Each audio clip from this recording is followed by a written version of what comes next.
We are very happy to have Denis HERBAUX with us. Denis did his PhD at ULB at Solvay. His two advisors were Matthias Watripon and Georg Kirchsteiger, who are also part of I3h today. So it's welcome back home, Denis. Denis' PhD was on social capital and social identity and how that influences our relationships, including economic relationships. And when he finished the PhD, he realized that many of the concepts he had worked on and studied are actually important for social security and for hospital management. Hospital management, as we know, is really central today.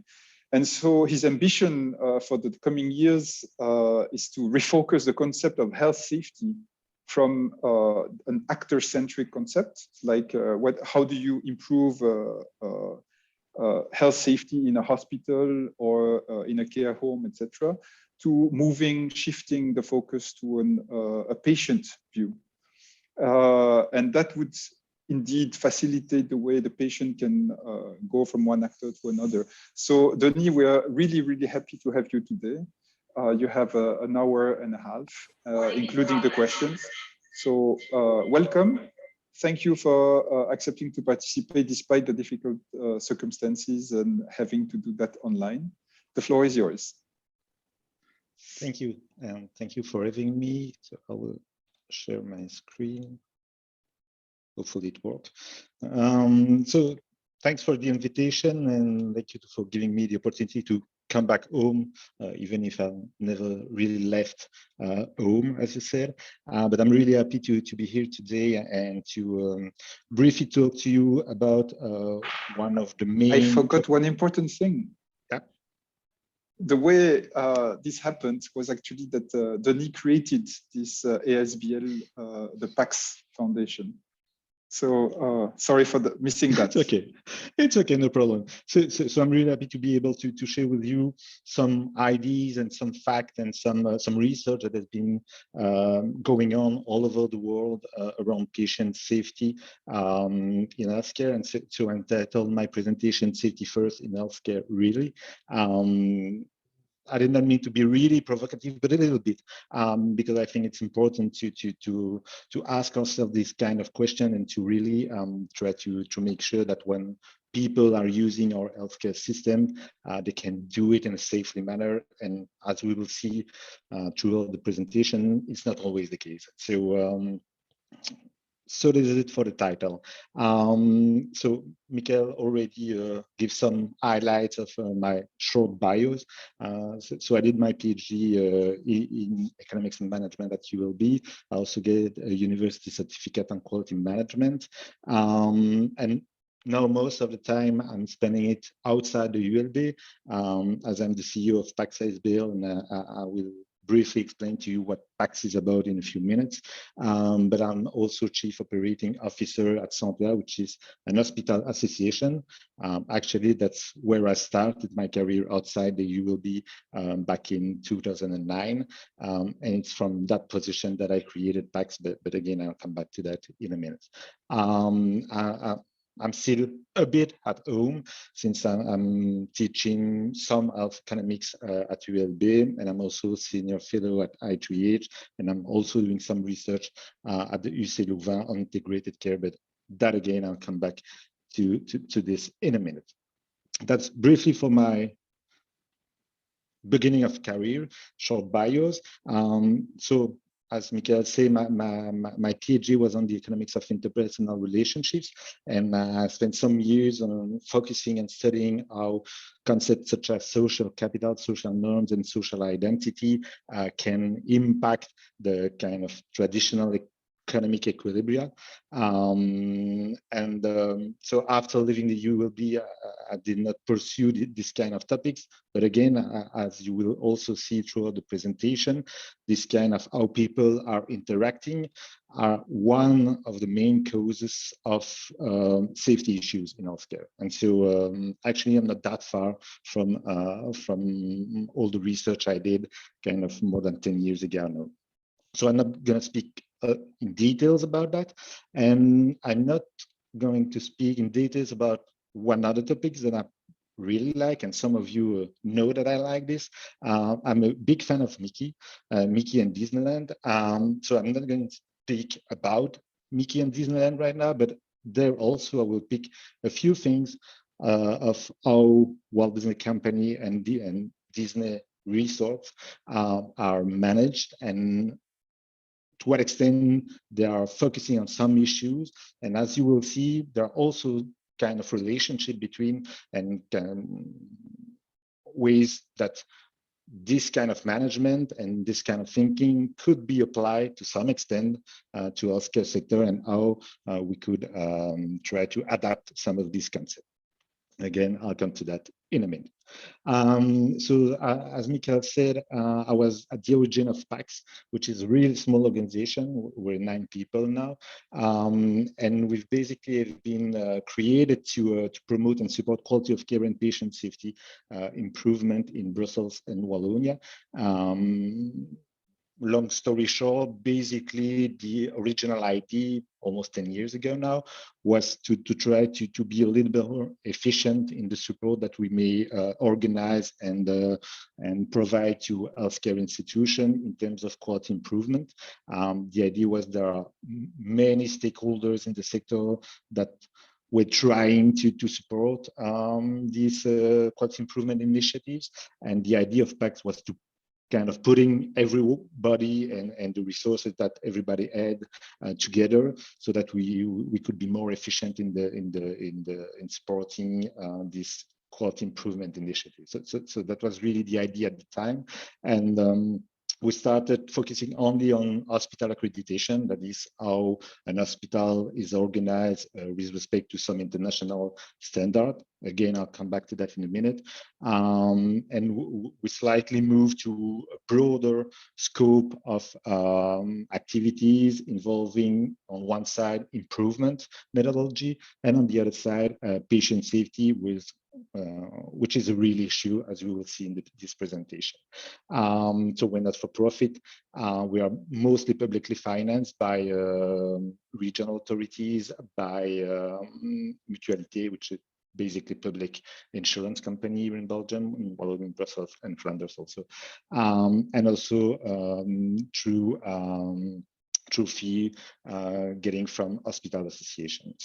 But on and on, we're basically mostly publicly financed. So the 3 main topics on which we are focusing at PAQS is patient safety, and this is the subject of today's presentation, but also 2 other topics. One on which we've been working for almost 8 years now. It's basically improvement methodology. That is how really you can translate some kind of theory on improving quality of care into practice. And this is actually a huge challenge, because there are many difficulties in putting this into concrete action. And so that's really the second topics. And the last one, we started to have a look at it like 2 or 3 years ago.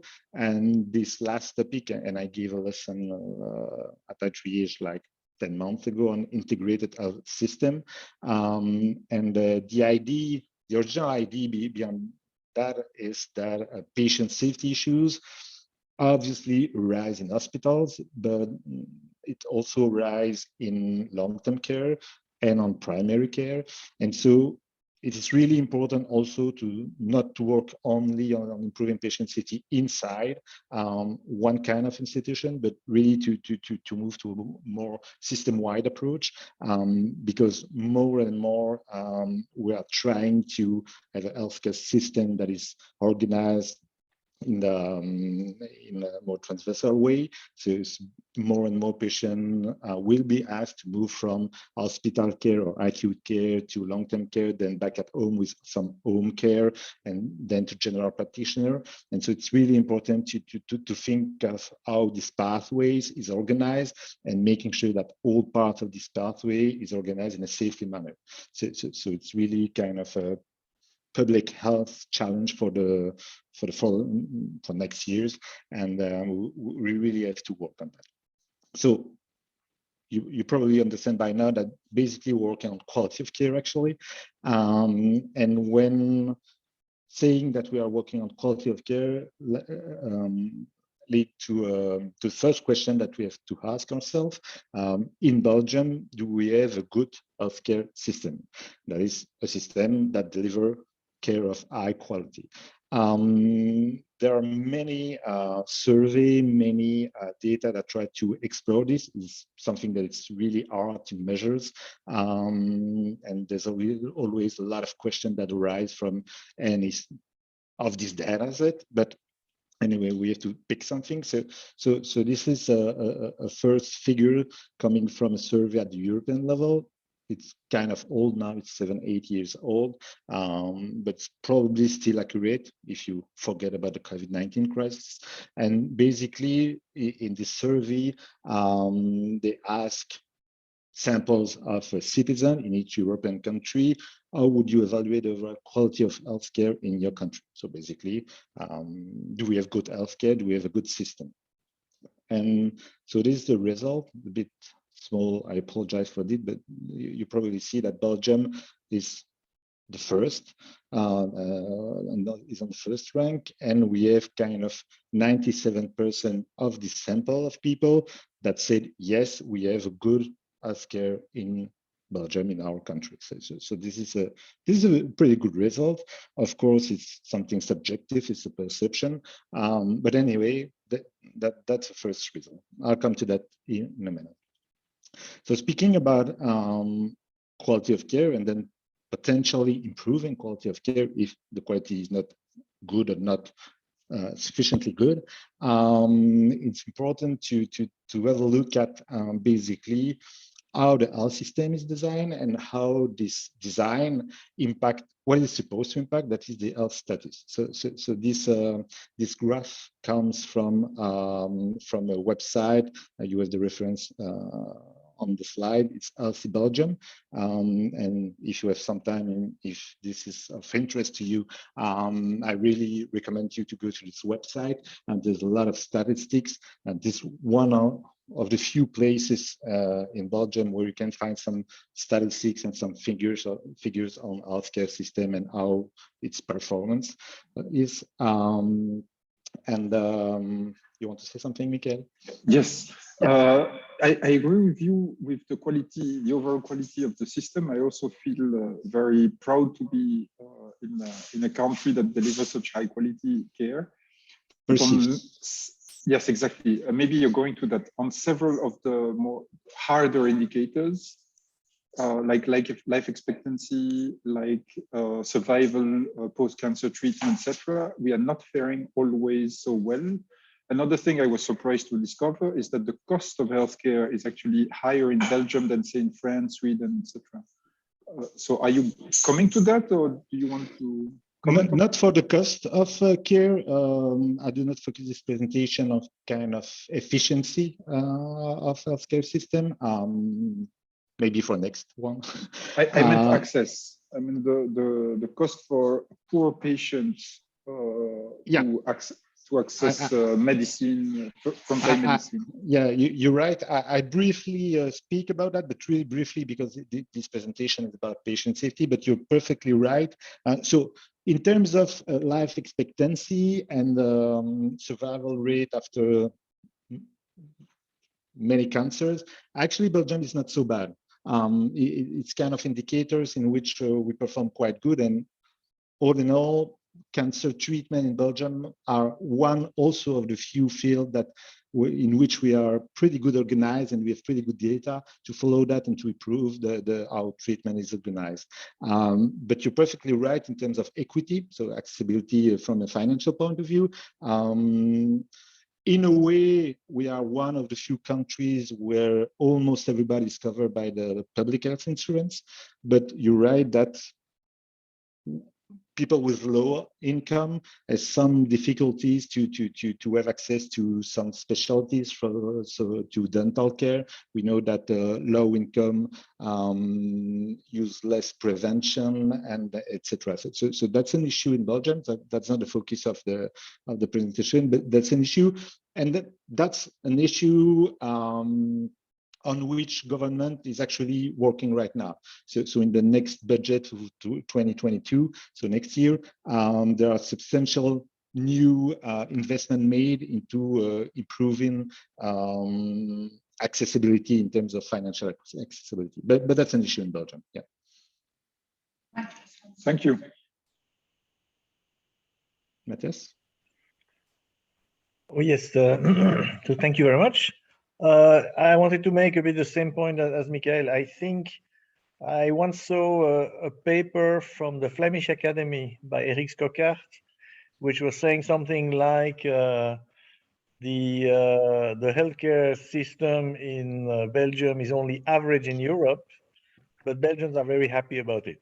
So that there is and I think it may have to do with the fact that we feel that we have choice, and maybe also the fact that people who care most about their health, there are many ways to to cut the queues and stuff like that. And then it's the people who don't really understand that they are behind that are behind. So, but indeed, there is the difference between perceptions and reality. Also, in terms of my understanding is that in many other countries, out-of-pocket expenses by patients are reasonably high. Like in France, patients pay much less. It doesn't mean the system is less costly, because the whole cost of the system as a percentage of GDP is probably similar. But I think that's also a relevant question about about quality. Perfectly right. And indeed, in Belgium, some out-of-the-pocket expense by families is quite high. It's actually when you dig into the data, it concerns some specific thing, like dental care, like I don't know the word in English, kinesiotherapy. So it's some part of the system that is not well covered from a financial point of view, on top of the low income and low social economic profile. But indeed, this is an issue. And so I was basically saying that assessing the quality of care is basically assessing how the health system performs to impact the health status of the citizen, of the population. And so the question behind that is then really, how is the health system designed, and is it designed to achieve the best result? And obviously, all what we've just discussed regarding equity and accessibility is completely relevant. So how we can structure this kind of discussion that we've just had is really to dig into what is quality of care. So what kind of dimension can we find into quality of care, so that we can indeed see on which aspect we have to work on. And so there are many definitions of quality of care. Most of them are quite similar. Sometimes there are small differences between the definition. And the one on which I will rely here, and this is the one I usually use, is the one from the WHO, which defines quality of care in terms of seven dimensions. Actually, it used to be 6, and I will show you the last one that just had a couple of years ago. And so they basically cut this 7 dimensions into two blocks. The first block is basically quality of care that is delivered at the patient, if you want. And so the 3 dimensions of this block of quality of care are the following. Quality of service should be first effective. That is based on data, evidence-based, good practice, guidelines. The second is that good quality of care should be safe. That means that when you use health services, you won't be harmed by this. And the third one is the people-centered. So the care you receive should be aligned with your preferences, your value, what you want. So this is the 3 main aspects of quality of care at bedside patient, if you want. The 4 others are more at the system level. The 3 historic one is timely, meaning that having good quality of care means that you don't have to wait too much to get the services you need. Otherwise, you will be harmed. The second one, and that links to the discussion we just had with Michael and Matthias, links to the accessibility. So accessibility means in terms of finance, but also in terms, for example, in geographic. So are there, for example, maternity close to every household in Belgium? That's one of the indicators that we use. And for this kind of accessibility, actually, we're pretty good in Belgium. Obviously, we have a small territory, so it's much more easy to make sure that healthcare services are not too far from family and households.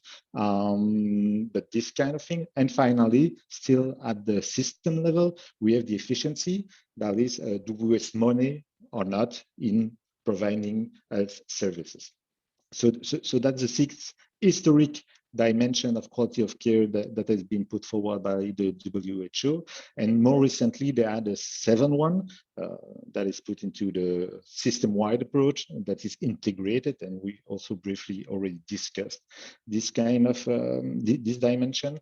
And that means really our health services organized in a way that it really follows the patients all along the pathways for a specific disease, for example, pathology, but also through the lifetime.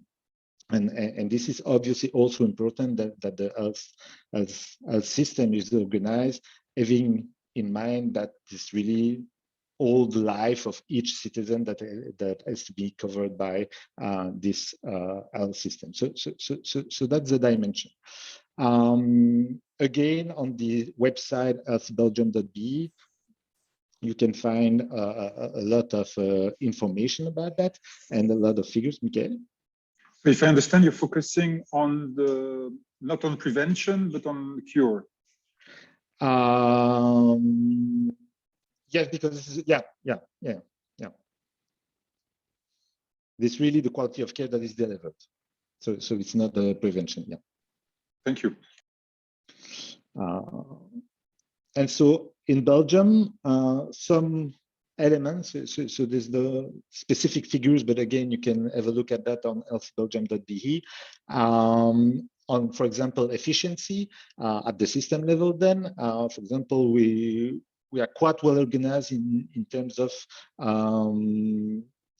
taking patient in charge on the day surgery when it's possible, when guidelines advise us that you can reach the same level of result that is in day or in traditional hospital, and that in that kind of activities were pretty good. On the other hand, for example, still in efficiency terms, we do not use a lot of biosimilar treatments. That is supposed to have the same result for the patient, but they are much more less costly than traditional medicines. Michael? What is old end? I don't know. Old hand. Old end. Okay. In terms, again, accessibility, we have to wait for some specialties. But the other end, I just explained earlier, in terms of geographical accessibility, we are pretty good. Obviously, it's linked to the size of the territory. Obviously, that's something we have to keep in mind because a few years ago, Federal Health Minister Maggie de Block wanted to reorganize some service at the hospital's level. And for example, maternity, she wanted to close a few of them. So without judging whether it's good or not, it's something that really questions the geographical accessibility and equity.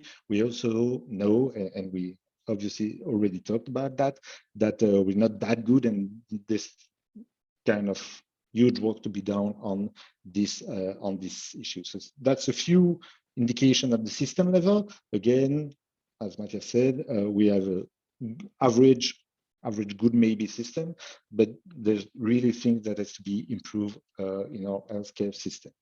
If you look at things more at the care level, as I said, survival rates are pretty good, at least for some cancer, with respect to other countries, other European countries. But for example, in terms of using guidelines and evidence, we are pretty bad at the quantity of antibiotics and the medical imaging that we are using. So that's more adequacy of care. So clearly stuff to be improved there. For the safety, as you see, we have kind of issue in terms of infection, in terms of pressure ulcers. I'll come back to these two elements in a few slides. And people-centered seems to be a little better, but okay. So that was just a really quick view at some indicators without specific numbers. So just as you know, green means that with respect to other European countries, we are pretty good or higher. Red is that we are worse than European average when data are available. Obviously, data is it's a huge concern because it's really a challenge to gather a comparable data and make sure we can do this comparison. But the result here I put on the slide comes from I3h Belgium again, and you can find all the data and how they measure stuff and how they compare. Michel?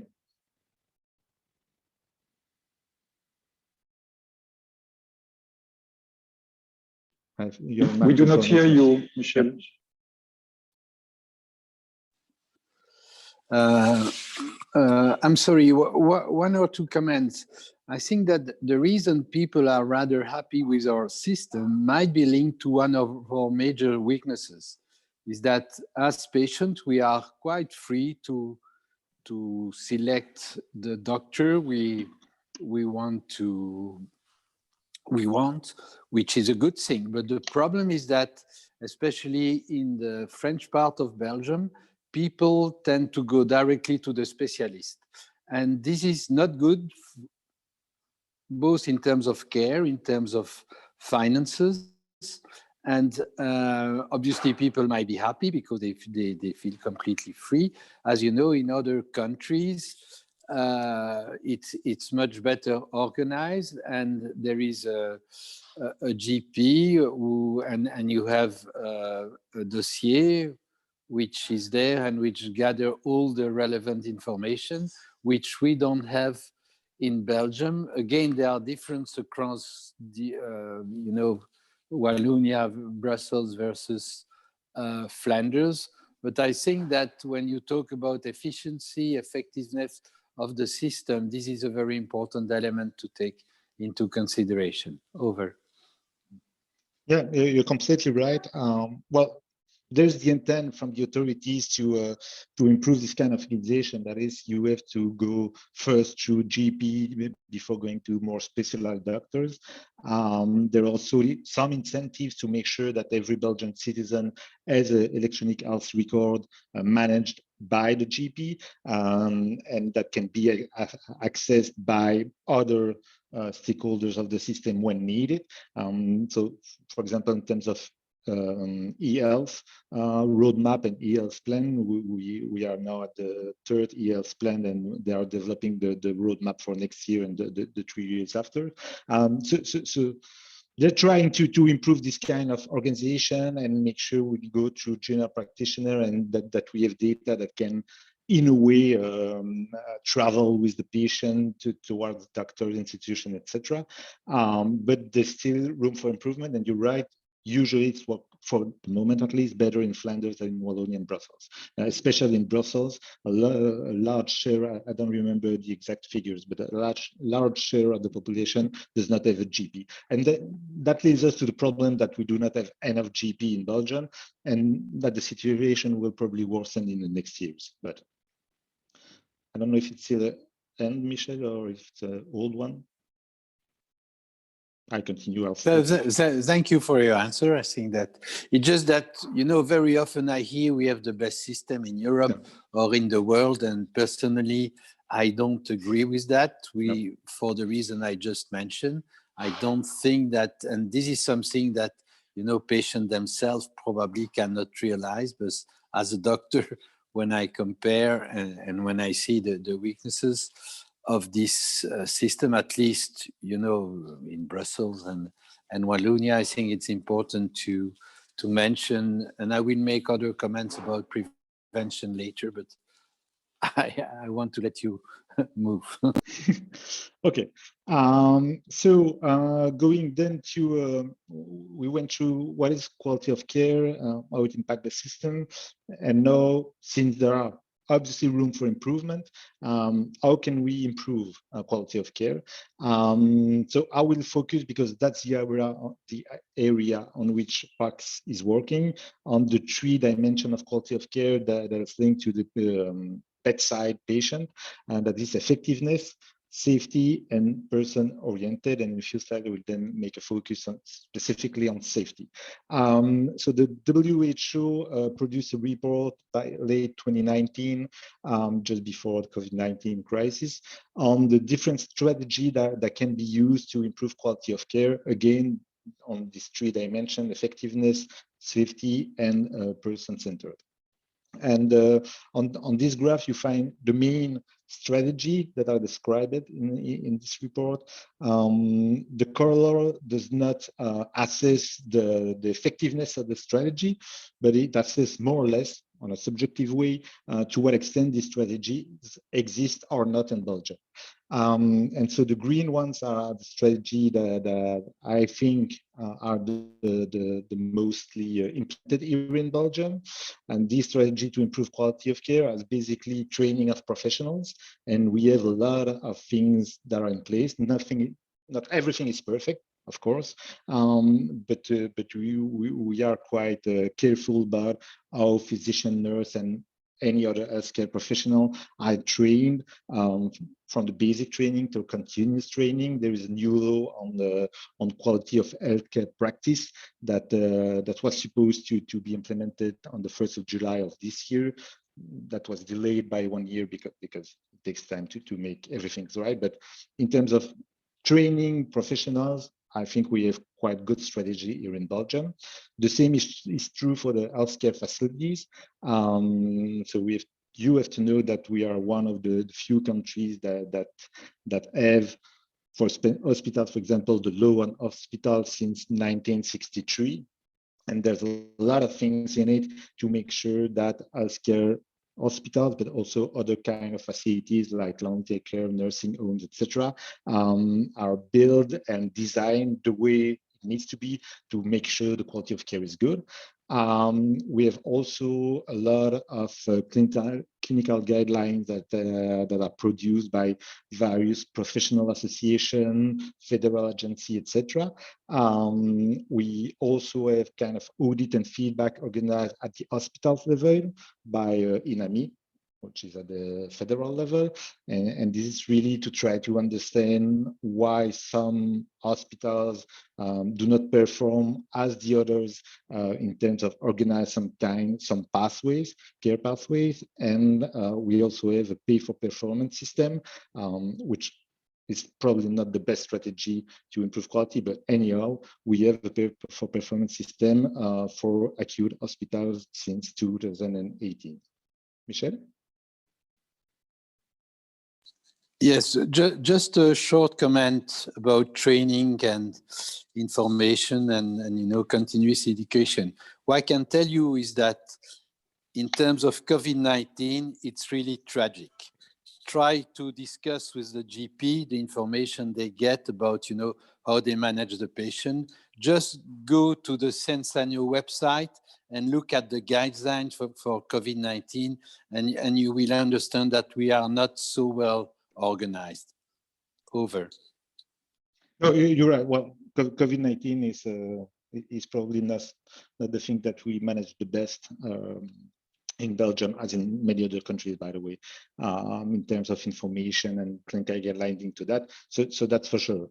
This is in a way beyond outside COVID-19 crisis times, but you're right. We have to take the lessons from this COVID-19 crisis to see that probably some stuff that we think or we thought was well organized has to be rethinked. I perfectly agree with that.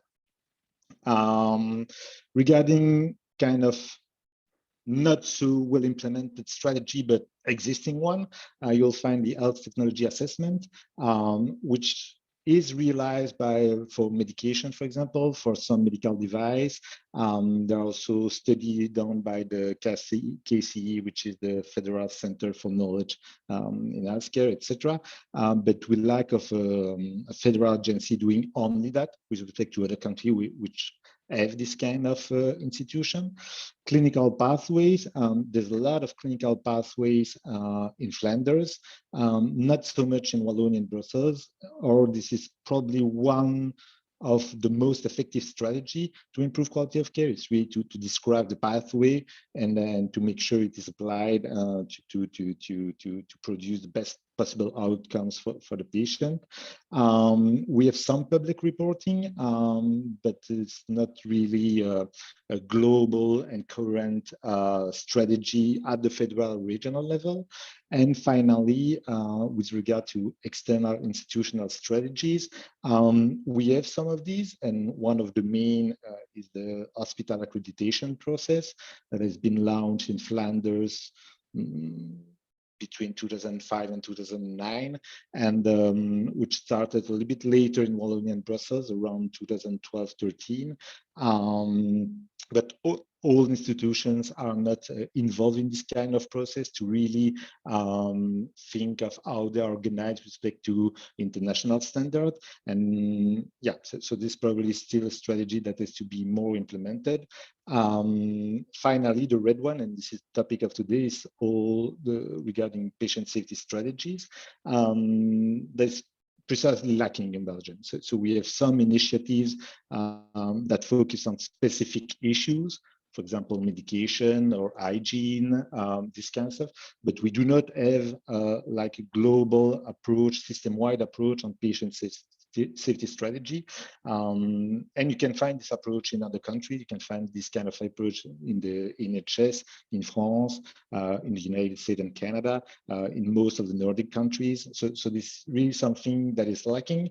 And this obviously kind of something we have to work on, because as you see on this slide, it's basically the foundation of the system. That is, you can focus all you want in terms of outcomes. It is really important, obviously, the outcomes for the patient.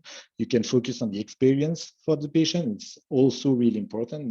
There is more and more literature on how this patient experience can really bring an added value to the treatment, to the care system, etc.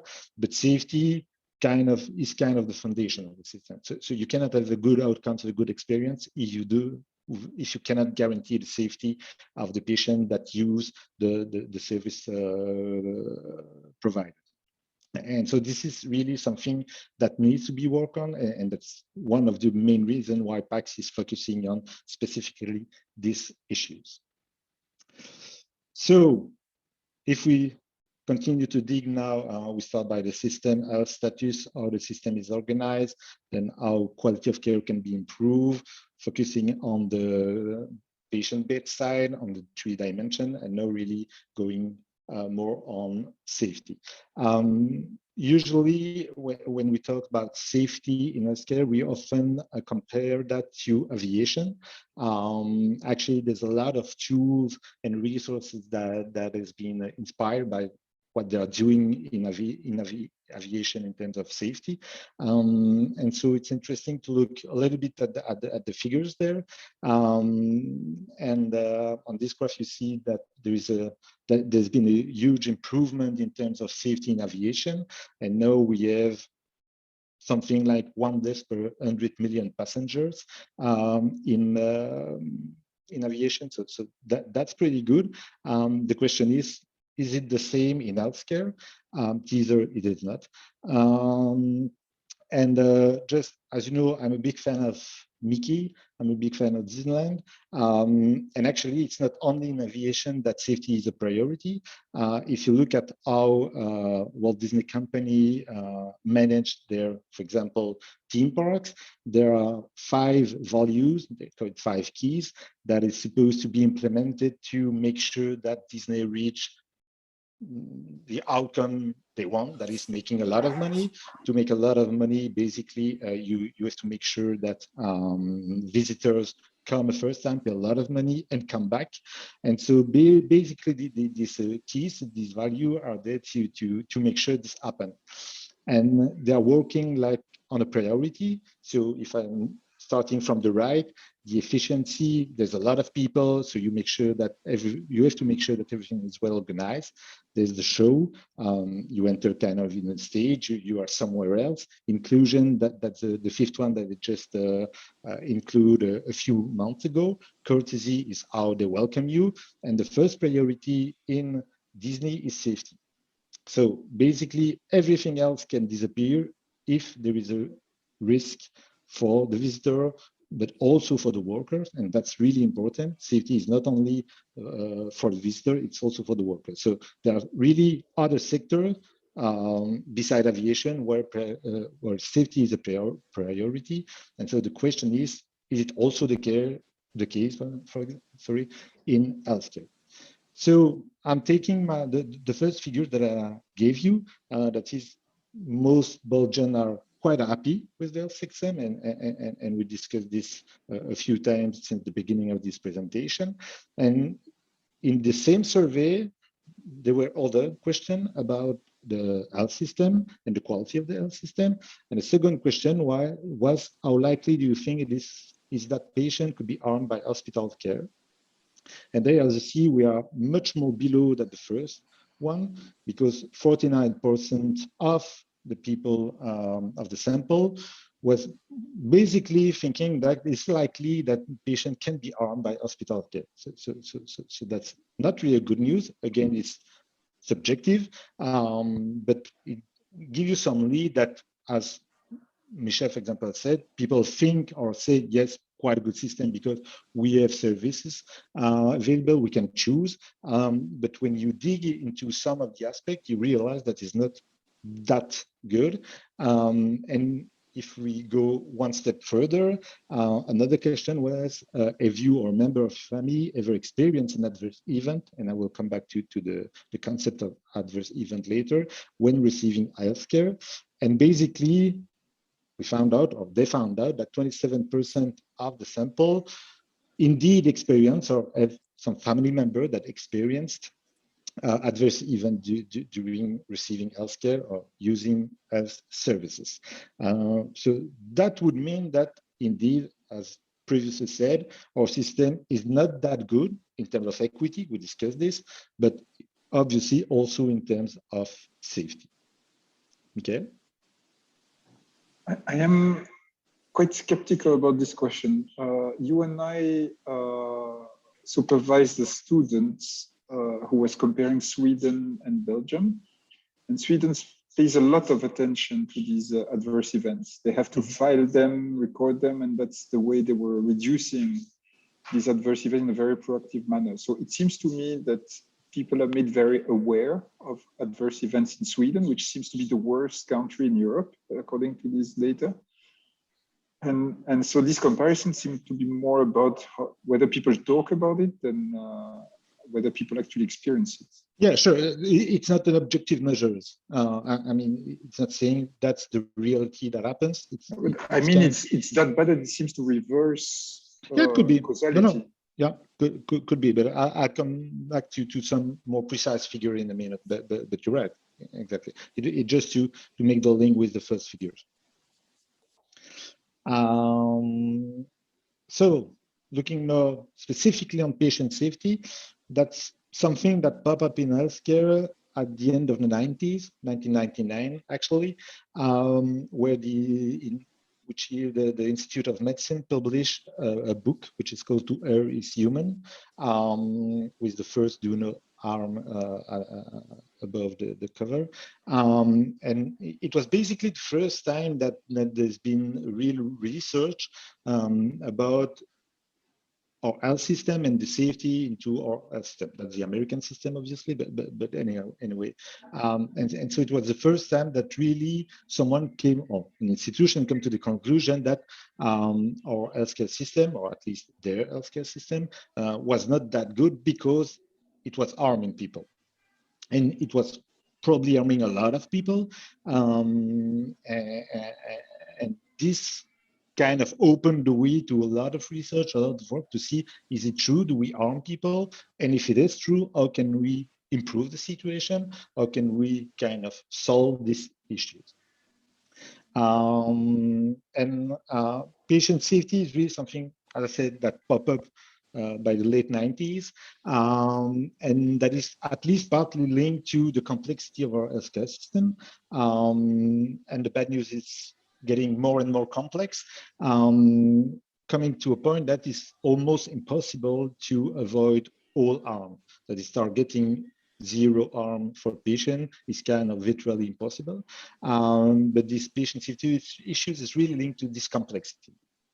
And the objective of this field, of the discipline, is really to try to see, as I said, to understand how harm is happening, how it arises from this system, from the workers, from how it is organized, and how can we work on this to not making it disappear, but at least reducing it and improve the situation. And one of the key elements to do that is really the reporting and learning from adverse event. So what is more specifically adverse event? Just making some move to see. So the graph is in French. The picture is in French, so it's French lesson part 1. There'll be part 2 right after.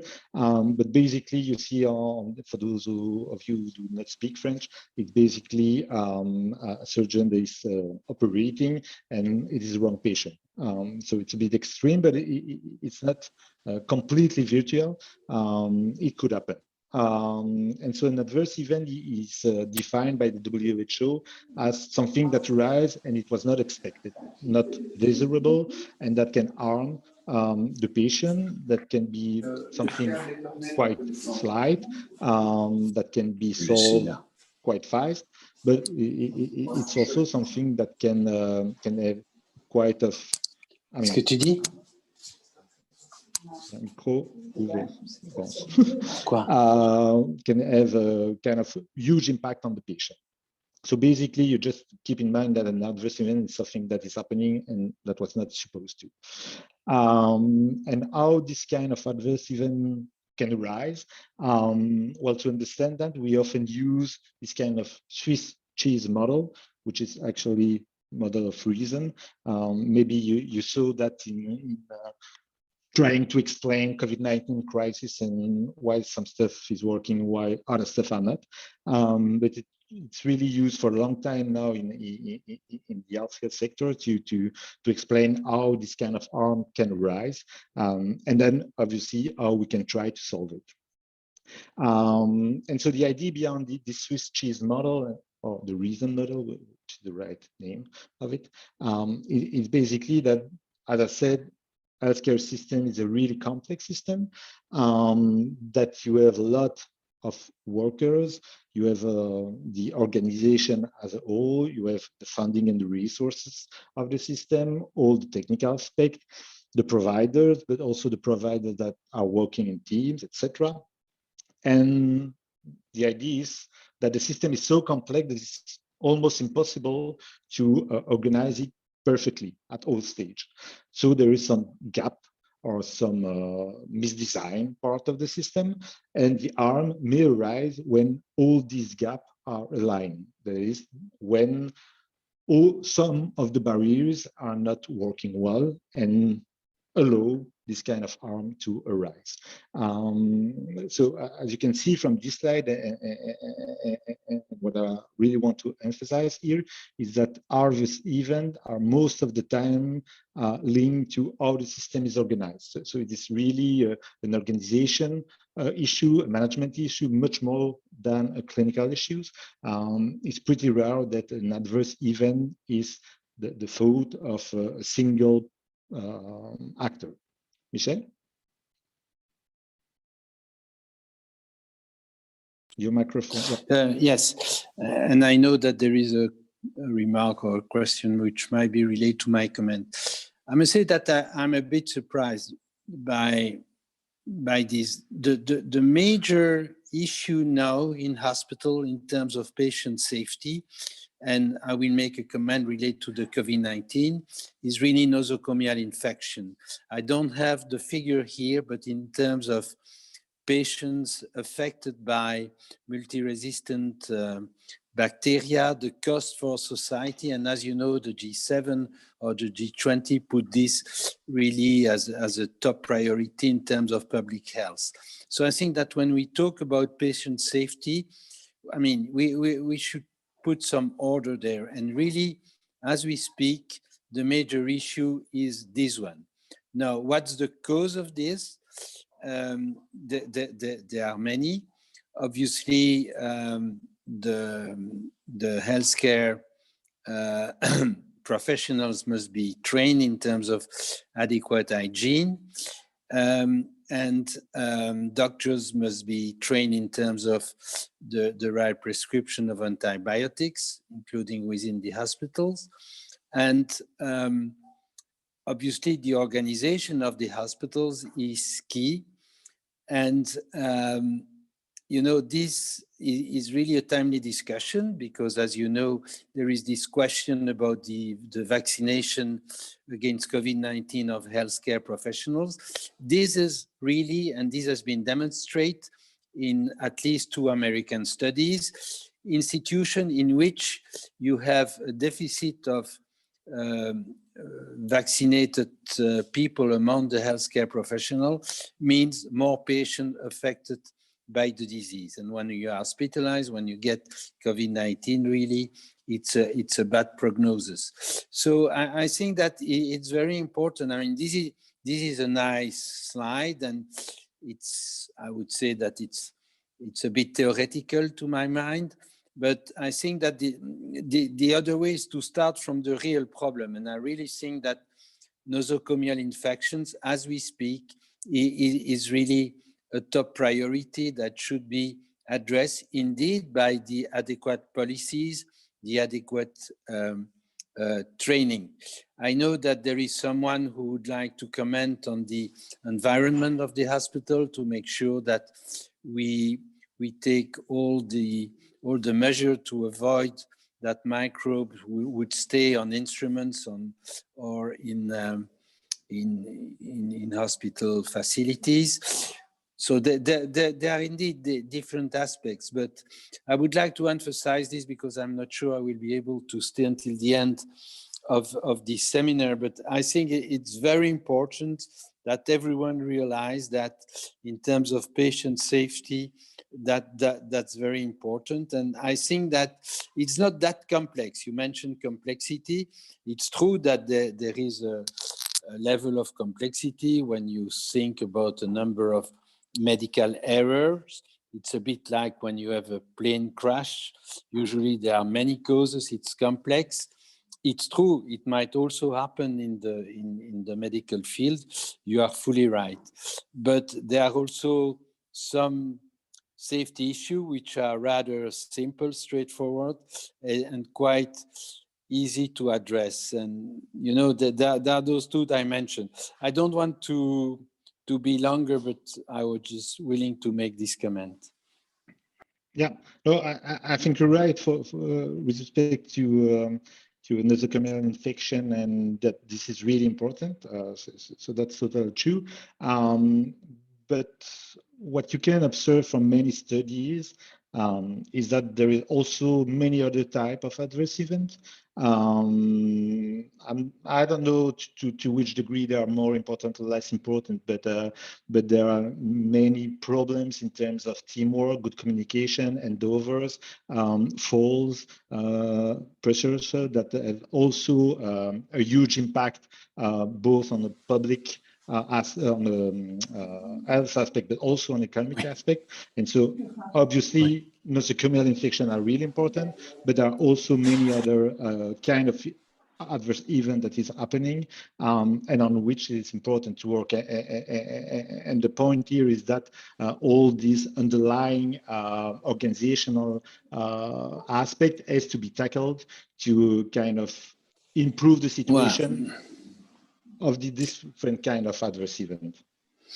Well, I partially agree. I think that if you, and I agree that there are other important adverse events, but there is no question that if you look at which is the major one to be addressed as a top priority is this one. And I would not like that people, you know, spend too much, or I think that the energy should be first spent in addressing, and again, I'm not the only one, and I can provide you the figures in terms of number of patients affected, the projection, because this is increasing, the cost for society. There is no question that this is the major problem. Does it mean that there are not others? But I really think that for people working on how to improve patient safety in the hospital, this should be the top of the top priorities. Doesn't mean that the other adverse events should not be considered. But, you know, when you enter the hospital, I think that the chance that you get a nosocomial infection is around, I think, between 5 and 10%. That's a huge number, because when you get this infection, it means that, you know, you will have a number of problems. So I agree with the rest, but I think that there is nothing to compare when, you know, in terms of importance, when you consider nosocomial infection as compared to the others. Doesn't mean that we should not also work on the others. Over. Okay, I mean, again, I agree with you that it's really important, and I will move on. But if you look at patient safety strategy from many other OECD countries, they are indeed trying to tackle a broader range. Not saying that nosocomial infection is not important, and there is some specific action that has been now developing at the SPF Santé Publique and European level, obviously, and also WHO. But most of the time, patient safety strategy kind of have a global approach, because some causes are linked between these different kind of adverse event, and so improving training of professionals in terms of patient safety obviously can cover different kind of adverse event. And so the idea is also to make sure that we have everything in scope when designing these kind of strategies. But no questioning that nosocomial infection is really important, that's for sure. Matthias?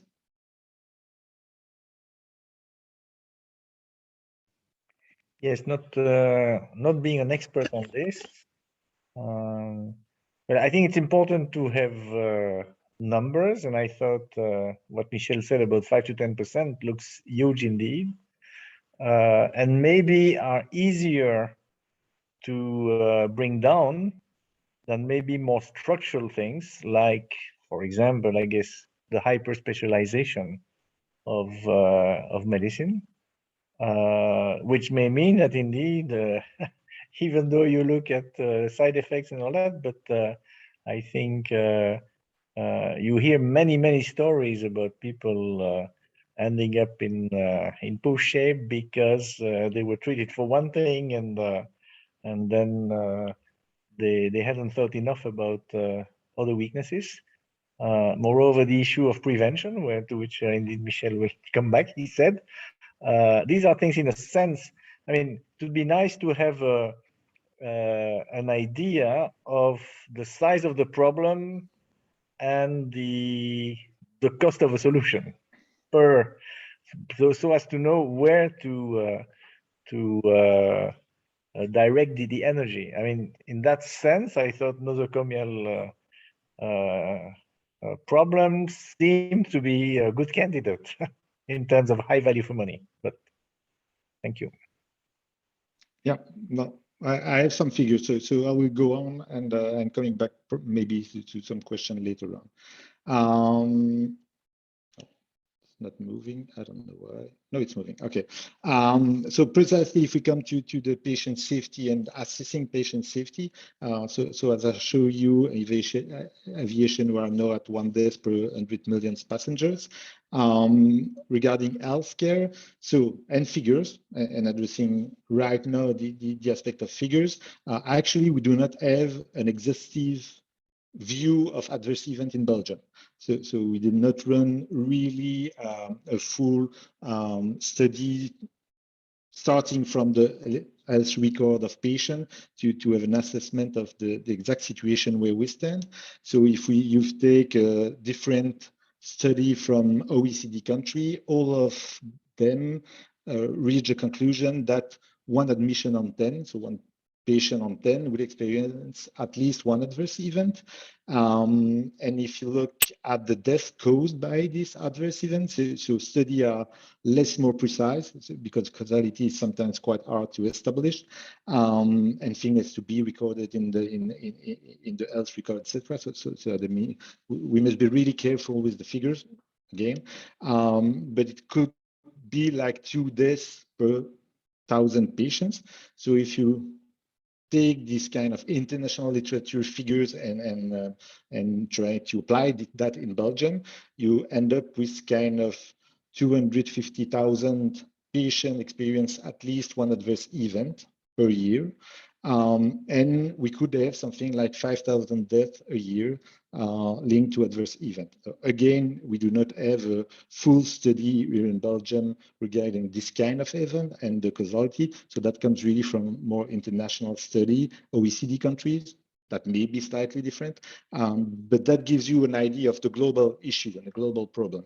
And coming back to the importance, again, since we do not have figures in Belgium, it's really hard to really kind of make a priority around it. But for example, it seems, or at least that's what the hospital pharmacists are saying, that regarding only medication issue, we may be around 1,500 to 2,000 people that may die per year linked to some medication issue. So that can be the wrong medicine, wrong volume of medicine, etc. So again, said nosocomial infection is really important. That's totally true, especially at the global perspective. But there are probably also many other kind of errors. So here are kind of most common types of adverse events. And as I said, in this international study, and that comes from the OECD, medication errors seems to be one of the top type of adverse event, with healthcare associated infection, nosocomial infection being a part of this, obviously. But you also can find patient falls, pressure ulcers. We have a huge impact on the healthcare system because of extended hospital stay, etc. Diagnostic error, which is incredibly hard to tackle because it's really hard to identify and to work on. So this is the main kind of type of adverse event. And as you see on the right of the slide, adverse event happen in all settings. Obviously, it's not always the same. Obviously, we do not have surgery in primary care, well, at least not in long-term care, but it obviously arises in different kind of setup. Denis, we have quite a few people raising up the questions. I don't know how much time you would like to I'm not seeing conclude. And then I mean, we can open the floor to the okay. I will just go quickly. Well, not even, because I don't have the time to do it quickly. So for me, we can start the discussion. I don't know if the slide will be made available. If yes, that can allow me to do. Yes, we can. Okay. So just to say, so the 3 next slides are each time one study run by the OECD. The first one in 2017 give us some idea of the burden, both from health perspective as in the financial perspective. And so this first report was really focusing on hospitals. And the second one came up in 2018, so 1 year later, focusing on primary and ambulatory care. And specifically in this report, they underline the importance to develop this kind of safety standard and global approach to patient safety and quality improvement throughout the whole system. And that lead us back to the integrated system. And the last one, much more recent, focus on long-term care and underline the fact that the long-term care are treating people with more and more complex needs, with chronic disease, with aging population, and that we also really need to try to understand this adverse event and patient, resident or patient issue in this kind of setting, because it will have also a huge impact on the health budget. For example, in the long-term care setting, we have a lot of issues regarding obviously falls and prevention of falls, but also all the handovers and going from long-term care to hospital and back to long-term care. There are a lot of information that disappear in the way, and so in that kind of sense, quality of care really must be improved in this setting also. I think I will stop there. I put the main idea on the table, and I think we can open the discussion then. Thank you so much. I propose we start with Georg Kirchsteiger. Do you hear me? We do. Okay, good. Hi, Denis. Thanks for the nice presentation. I just have one question. You spoke that you said that the estimation for bad events is something like 250,000 per year. Any idea how many of those patients realize that they were exposed to something like that? No, absolutely not, and that goes back to Michael's comment on the figures from the Eurobarometer. It's exactly. No, absolutely no idea. So first, how these adverse events are assessed is usually by taking back the health record or electronic health record and trying to find clues that there's been some adverse event, and so they compute. And then the 250,000 people in Belgium, it's basically just applying the international numbers to that. I understood so there's a lot of imprecision. What we're trying to do now, and there's an initiative launched by the OECD, is to kind of measure the incident reported by the patient. So it's patient-reported incident measures.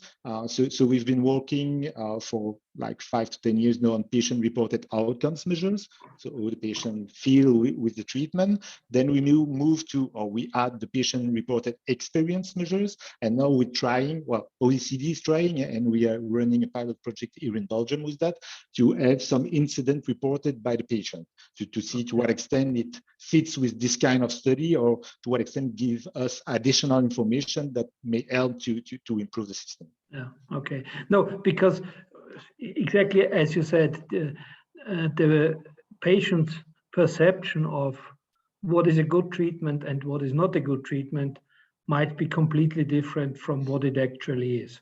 Yeah. I mean, me being a layman in that respect, I could hardly tell. And I think this is true for most patients. Yeah, no, sure. Yeah. Thanks. You're welcome. We have another question by Bob Nguyen, but who has no access to a microphone. So he asks that we raise a question for him. The question is about the regionalization of healthcare in Belgium. First, is it true that it's on the map? Is it coming? How would that improve healthcare quality, safety, cost, or anything? I don't have a crystal ball. I know that many people think and are discussing about that. To what extent we must fully push the regionalization of healthcare, or other thing that we have to bring everything back at the federal level. Obviously, I have no idea what would be best from a financial point of view. Having all at the federal makes sense, I think. For the organization and design of the system, I'm not that sure. Coming back to the integrated care system, you cannot have a good integrated care system design at the macro level. So it must rely to some extent on the regional or more small territory approach to work, because basically integrated health system is designing a small system that is closer to the patient and the users, and so that is more able to answer the needs. Now, does it mean that we have to fully regionalize, or do we have to kind of big financing and guidelines of global framework at the federal level, and then having really small health territory, or something in between? That's really hard to say. Now, I'm not sure, but there are probably people that know that much better than I do. I'm not sure that it's possible to go back to the federal level fully. And I would guess that if we cannot fully back to the federal level, then the only other way is to go fully to the regional level, because what is certain is that the actual situation is not working. That's for sure. But again, people do not ask my point of view on that, and I do not have any crystal ball. So then I would like to merge a question by Yves Bedin and one of mine. Yves Bedin is going back to the nosocomial diseases, and one of the problems, he says, is biofilms on hospital surfaces and surgical instruments. My more general question, so this is like one precise application, I guess, but my general question is, we know that people focus a lot more on what is measured than what is not measured. So you were saying that you wanted to measure things through patients, but as you showed with your Swiss cheese example, there are plenty of cases and precise items where things can happen. So you need to measure each of these things to have even a possibility of a hope of fixing it, right? So can we hope to improve patient safety without developing such measures in a systematic way in Belgium? Yes. Well, yes, I hope.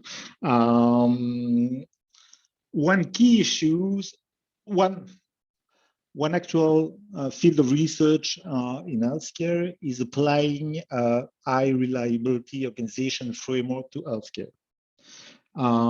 So such as aviation or a nuclear plant or these kind of things. Because in 20 years, what we've learned is that a fully top-down policy that aims to improve quality of care does not work. We need to be able to rely on the frontline awareness that healthcare system is complex, that there is a lot of safety issues, and that we must be kind of open to realize that and to identify and report, analyze, and improve at the frontline level. So basically what I'm trying to say is that really working on training of professionals regarding safety, whether it's nosocomial or any other issues, and giving them the abilities and the kind of freedom to act and to try to solve the issue that may arise at the frontline level is really important. And so that means that it's not only about measuring, it's firstly about making healthcare workers, professionals, and patients aware that it is a complex, dangerous environment, that stuff may happen, and that we need to be aware of that. Otherwise, we kind of living in a bubble, like it's okay, everything's fine. Thank you. We are reaching the end of the seminar, unfortunately, and I have plenty of very interesting questions. Hilde Stevens asks about the links between the number of health, adverse events and performance of healthcare systems, the link between that and reimbursement system. So do you, I guess, do you introduce biases with the different reimbursement systems? And do you have anything to compare these different systems? No, I need to look into that. I'm not sure that, well, there are some, in Belgium and in other countries, there are some specific things that are linked to the reimbursement system that try to make the link with adverse event or complication. So for example, an hospital that has a higher readmission rate for some given pathology may be kind of punished from a financial point of view.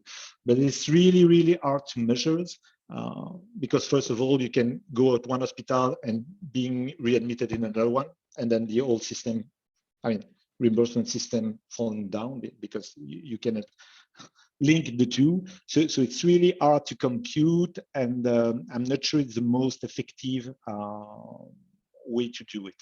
But I need to look more into that. And let's have Matthias Ouattari for the last question, brief one. No, I had kind of brought my hand down because I think other people may want to ask questions. Huh? So I've already had the option. Unless nobody wants it, but I had understood otherwise. So I see a last question that I see here is about Cuba.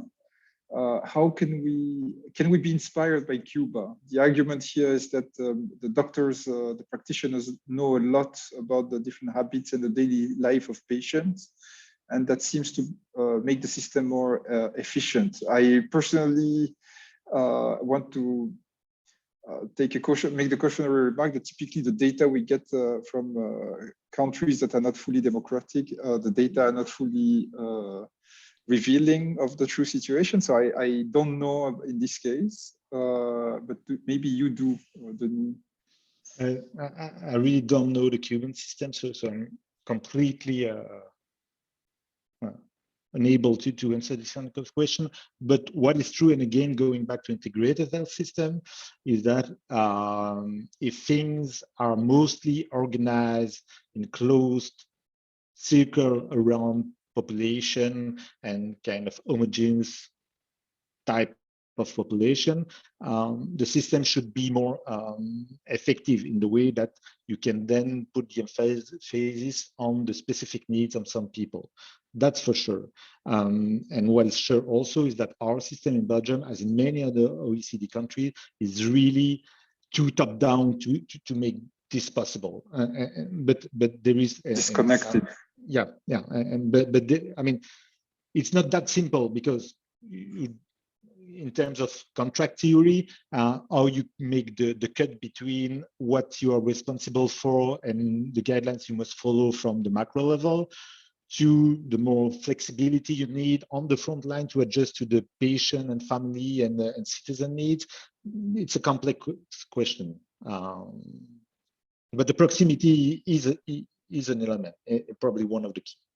So I forgot to say that the question was coming from Maximilian Scheifele, but that was, I think, an excellent way to conclude the seminar. So many thanks, Denis, for your time. Thank you. And for this fascinating presentation, and hope to see you in person very soon when we can. Have a splendid day, everyone. Thank you. Bye-bye. Bye. Thank you. Bye-bye.